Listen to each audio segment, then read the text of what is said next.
Have you ever wondered what goes on behind the scenes of a successful podcast? I'm Matt, and today I'm pulling back the curtain on my podcast post-production workflow. From editing to publishing, I have a step-by-step template that allows me to keep my content running like clockwork. And stick around at the end because I've got a special tip for you to improve your content. First up, we cut the demo. This is editing and assembling all of your raw audio and footage together. Some people call this a rough cut, some people call this an assembly, some people call this an offline edit. We call it cutting the demo. Then it's time to write the wrappers. These are your intros and your outros to bookend the show, but also the signposts in the middle that make space for your mid-roll adverts and to let the audience know where they are in the show. And after we've written the wrappers, we go ahead and we record the wrappers. And it's key here to get the tone right. We want to make sure that the experience for the listener isn't jarring and that the intro and outro sound similar to the body of the show. Now we master the full episode. This is music, intro, body content, everything all in one. This is where the magic happens. It's about blending it together into one seamless listening experience. Once we're done mastering our podcast, we go through and we cut micro content. These are bite-sized chunks of content to go out on our social platforms. And don't forget to subtitle your micro content. Accessibility matters, and a lot of people are still using social media platforms on mute. Identifying the ad slot time codes comes next. It's about curating our listener experience and placing our dynamic content at exactly the right moments.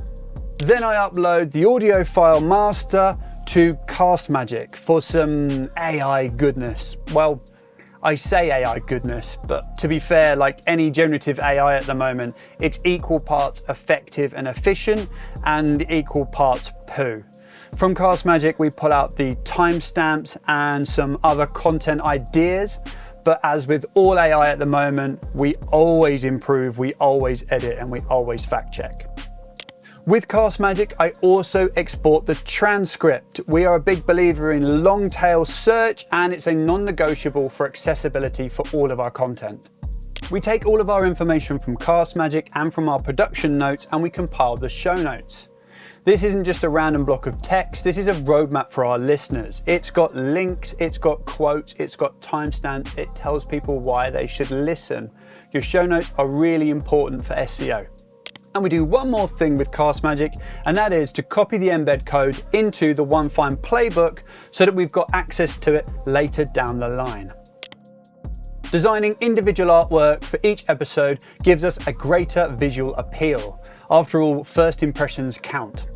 We create carousels and social posts for promotion, and also for those that just don't have time to listen to a whole podcast episode, but still want the nuggets of gold from within it. If we've had a guest, we upload their details to our pod page.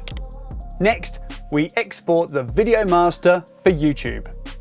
We all know how important packaging is these days. So crafting the perfect YouTube title, description, and even copy to go on the thumbnail is an art in itself. We then design that thumbnail. Then it's time to upload to our podcast host, Captivate. And this includes the MP3, the show notes, the title obviously, the transcription, the individual episode art. We mark the dynamic ads and we add the dynamic ads.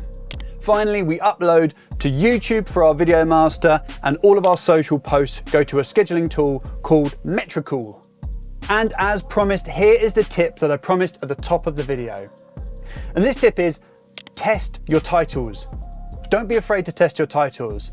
Think about keywords and what people are searching for to find the content within this episode. Change your title, test it for a few days or a week and see what happens. And then try something else. And keep an eye on if there's an uptake or a decline in clicks through to your content. And this goes for your thumbnails too. A lot of the top creators out there are updating and refreshing their thumbnails every 6 months, every 3 months, every year. So consider that too. Packaging is really important these days. And there you have it, the behind the scenes magic of my podcast post-production workflow. And if this video has helped you and your podcast, please give us a like and a subscribe for more content creation insights. If you want to download this very checklist, head to onefineplay.com/postproduction, or you can find this post-production checklist built into the Podcast Playbook Notion template.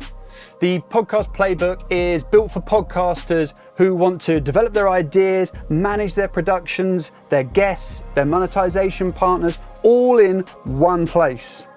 So if you're looking for a simple, out-of-the-box solution that also features automation and customization to help you podcast, try the Podcast Playbook. The link is in the description. Until next time, keep podcasting and be good.